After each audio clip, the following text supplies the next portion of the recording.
An icon of sport, full stop. The only athlete in history to win 4 individual 100-meter medals. Shelly-Ann Fraser-Pryce goes in 6. Shericka Jackson.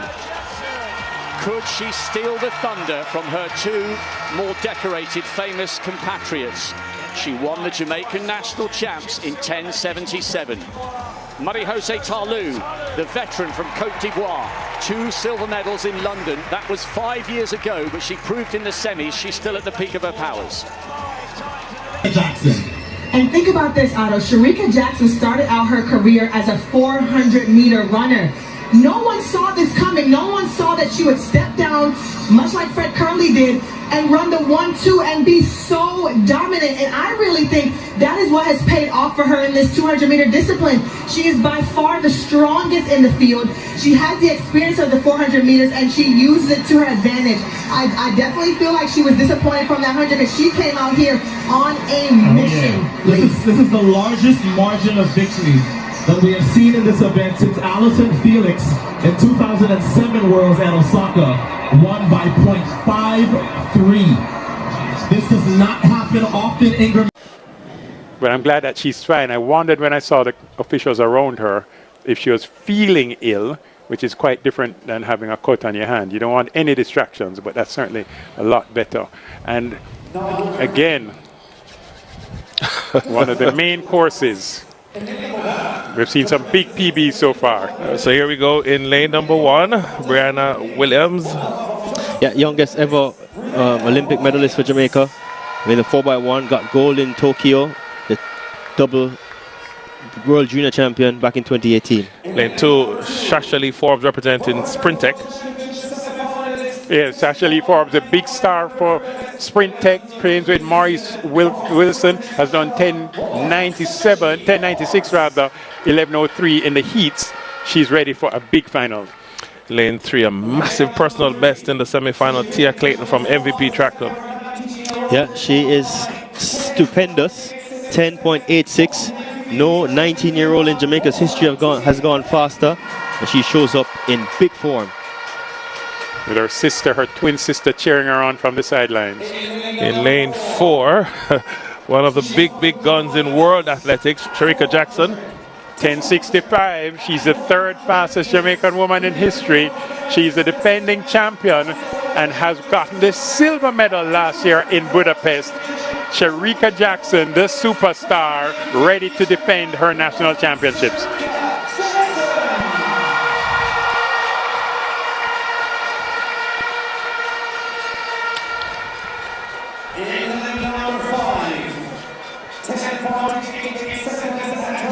Yeah, Kemba Nelson. Lane 5, Kemba Nelson representing Elite. Yeah, 10.88. And so much has been said about her and her form, but she has shown up here and made the national championship final. Once again, she will run from lane number 5. In lane number 6, I'll just say Shelly-Ann Fraser-Pryce for me. Born on the 27th day of December, 1986. That makes her all of 37 years old. She'll be 38 years old this December, 2 days after Christmas.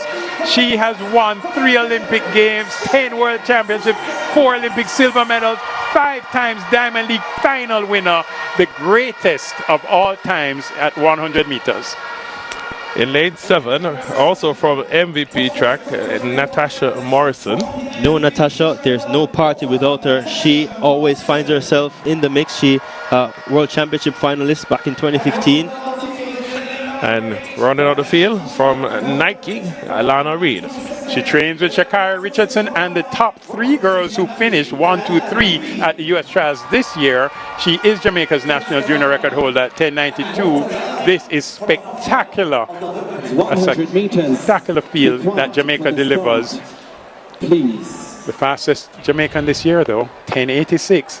Tia Clayton, focused, standing beside her training partner, Shericka Jackson. Shelly-Ann Fraser-Pryce on screen, the storied competitor. On your marks. Woman that has given hope to so many with her resilience and her dedication. She lines up one more time with a fantastic feel to her left and to her right. Brace yourselves for this now. can't get any better. If it gets any better, then only a fit Elaine Thompson-Herah would have been added to this classy lineup. Women's 100-meter final.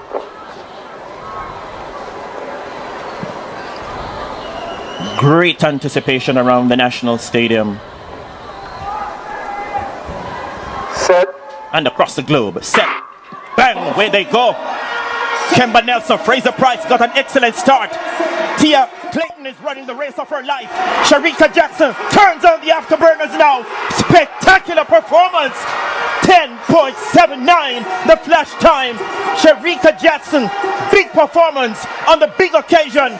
Sends an ominous message from Kingston to Paris. Awesome performance by Shericka Jackson, the World Championship silver medalist, reigning supreme. We wait for the official time. She kicked into top gear late and came home in 10.84 seconds. Tia Clayton ran the race of her life once again. 10.90 per second. She will be on the plane to Paris. Wow, what an outcome. Shelly and Fraser Price, the veteran, takes third. 10.94 seconds. Oh, wow. Ladies and gentlemen, if you wanted to know, if you wanted to remember when the official changing of the guard took place in sprinting, it happened in 2024. Shelly and Fraser Price. Challenge so far in a big race. You blew away U.S. Nationals, but this one on your screen is the favorite for a reason. 21-4, disappointed in the 100. She has everything to run for here. And only Gabby Thomas has run faster this year at 200 meters. And make no mistake about it. She's in 6. Yeah, she can see everybody in front of her. 29-year-old Jamaican wants a little bit of revenge on that woman right there, Sha'Carri Richardson, because Shericka Jackson thought for a second she had won the World 100-meter title. It didn't happen. She was shocked by Richardson. Here's Gabby Thomas. As Sonia told us, she's got fresh legs. No 100 for her. Here's the NCAA champion, Alfred. Does she have one more big race in her? Daryl Neater of Great Britain. After making the Olympic 100 final, now she's made a world final. This is Dina Asher-Smith, her teammate who reigned supreme in 2019, but has had injury issues since. She was only 8th in the 100, so what can she do here? And also rounding out the field there, that's Marie-José Talou. I mean, a picture of consistency, guys. She's been one of the best female sprinters in the world for over a decade. Unfortunately, was in that 4th spot again in the 100 meters, and a tough lane draw for her there in lane 2. One thing is for sure, I feel like the medals are going to come from the outside lanes. We keep saying it, we haven't had a bad final yet in the field event or on the track, and this is guaranteed to be another buzzworthy performance. The two American women are side by side in lanes 8 and 9. Gabby Thomas in 8, and right here Sha'Carri Richardson, the 100-meter world champion in 9. Women's 200 final away. Sha'Carri Richardson on the outside has already been passed. Here comes the world champion Jackson. Shericka Jackson into the home straight. She has put her stamp on this event. She's going to go back to back for Jamaica. The first since Marlene Abbey. And she crosses in 21:41. Wow! That is a meat record. She is getting closer to Flojo's world record. She is now just 7/100ths of a second away as Gabby Thomas gets the silver and Sha'Carri hands on for her second medal at these Worlds. That wasn't even close.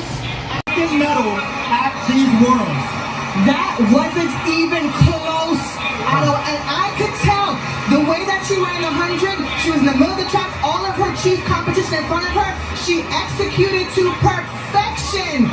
We just witnessed the second fastest time ever run, and it was at a world championship final. Oh my goodness, just phenomenal running for these women. Look at Gabby Thomas, her mouth is wide open, she can't believe it. It's Jamaica, the United States, and 4/10 of a second in sprinting is a mile. That is as big of a margin. A margin of victory, as you will see in a sprint event in history at these World Championships. We'll crunch the numbers, but wow, for a race that we thought, well, maybe somebody gets close, no contest, Jackson by a mile. And that's the last time you convinced me to change my favorite. Shericka Jackson looked amazing, but Otto, you also called it. Kishane Richardson would need to run a personal best, and she did, and she got a bronze medal. So she's leaving here with a gold and a bronze. This is a phenomenal first World Championship for the young superstar. So here's another look. Shericka Jackson, fourth from the left, was playing no games tonight. I think she would have been frustrated by her inability to win the 100. And man, she came off of that turn, and it was goodbye rest of the world. Gabby Thomas tried to charge late, but that's a lot of space in between the Jamaican world champion from last year and the rest of the world. So she repeats and defends her title from Eugene. And the other women who run the 200 in the world, know now, if you are not ready to run 21.4, you have no chance to beat an in-shape Shericka Jackson. And think about this, Otto. Shericka Jackson started out her career as a 400-meter runner. No one saw this coming. No one saw that she would step down, much like Fred Curley did, and run the 1-2 and be so dominant. And I really think that is what has paid off for her in this 200-meter discipline. She is by far the strongest in the field. She has the experience of the 400 meters, and she uses it to her advantage.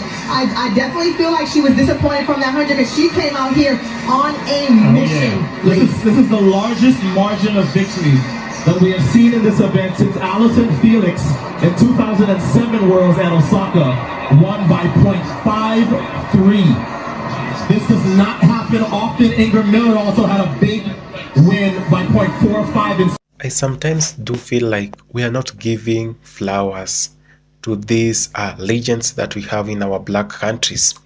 That in most cases, we wait until they are very old or they are out of the game and they can't run anymore. Or when they are dead is when we want to talk how good they were, how good they were to our country, and how fast they ran and how fast they were doing things. I feel like this is the time we should start giving flowers to people or legends of our own countries. Now, I feel like people like Usain Bolt have not been given the recognition that such people actually require. And sometimes I feel like it's bias. Now, look at LeBron James, who plays for NBA, and he has been given all the praises when he is leaving. But we have some people like Usain Bolt who have done much greater things, who dominated the world of sports, who dominated Olympics. But what have we done to them? Do we have permanent jobs for them? I feel like people like Usain Bolt should be working in Olympics, and they should be in one of the chair committees. But we live to give very little recognition to such people, in that we wait until things are so bad on their side and they are dead. That's when we want to talk how good these people are. Now, talking about this, Shericka James is one of the best athletes in the world, but we give her little recognition.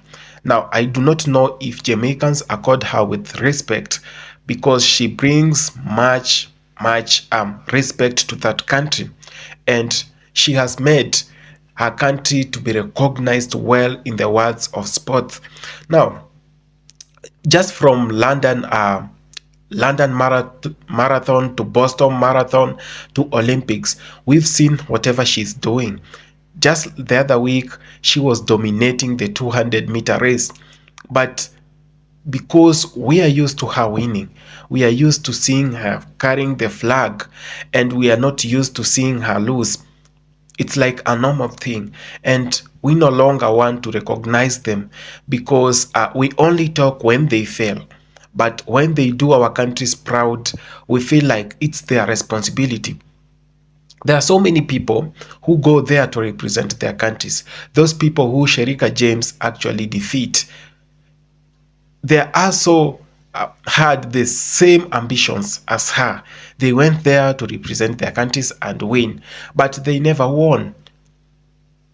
But in some countries like Botswana, I see them welcoming their athletes like national heroes, and they called them a good celebration where the whole country comes to a standstill and the president or the government announces a national holiday just to recognize some of the national heroes, and they are being awarded with presidential awards. Does this happen in Jamaica? Does this happen in some other black countries? This is why us in black countries, we always see our people trying to move to some of the European countries and the US, because that's where they are being recognized. That's where they are being accorded with respect, and they are called heroes in these countries. Now, LeBron James he has been called a national hero, a legend, while at 35 years old, 34 years old, you can see this. Like, they respect him and they want him to feel that. They want him to give the same energy while playing for the NBA. But whatever happens in Africa is quite the opposite. I've been seeing countries in Africa and some in the Caribbean where these national heroes try to complain of the sports state in that country. Now, I want to talk about Jamaica, and there is a guy called Bailey. He plays for the Premier League. Now, Bailey wanted to represent his country, Jamaica, because Jamaica has some of the best footballers in the world, but they do not play for their country. One, it's because of the mismanagement of that sport of football or soccer in that country, in that some people have already pocketed money that was to be used to facilitate good sports in that country, good football in that country, which was to build some good stadiums, some world stadiums that actually rank in the FIFA. But this has actually not happened, and we've seen so many players who should be playing for the national team of Jamaica are nowhere to be seen. They are playing for England, they are playing for many other countries. Now, Mason Greenwood is a Jamaican, but he doesn't play for Jamaica. He said it's better him not to play than to play for Jamaica. He doesn't represent any national team. You see these things happening. It's because of the mismanagement of the sports we have. The people who are put in charge are looting everything. And when our own heroes come to our countries to play, they are not given that much respect.